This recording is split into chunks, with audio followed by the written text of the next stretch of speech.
we must decide in the best interest of the child whether it is okay to continue to use corporal punishment in the homes and in schools.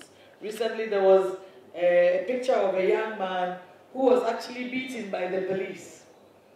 And there were welts all over his back. I'm sure he will never forget it till the day he dies. But will that change him? Will that change him for whatever it is that he did?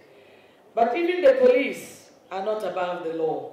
Just as we saw with the policeman who maltreated and beat a grandmother in a bank because she wanted her money. I'm very happy that the Ministry of Interior and the police head have interdicted him and are processing him to take him to court. Nobody is above the law. And the police are to protect us, not to brutalize us, and not to punish us. You cannot be the judge and the jury at the same time. It's important that we allow due processes to take place.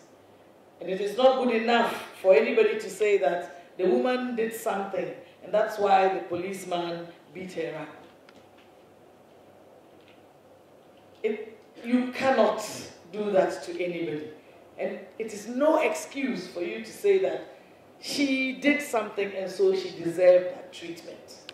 If it was you, would you like it? Always put yourself in the position of the victim and see that if you wouldn't like it, then it shouldn't happen to anybody else.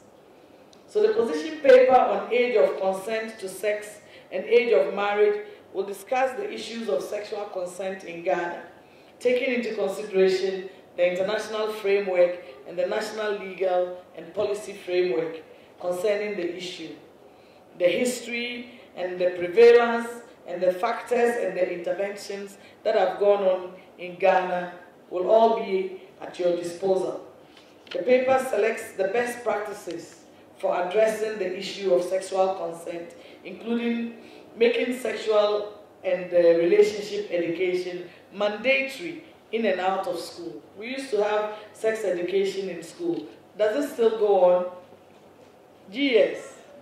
Does it still go on? All right.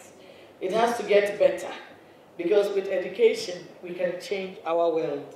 The second position focuses on the corporal punishment and to discuss the laws also pertaining in Ghana and the recommendations made by various regional and UN rights bodies.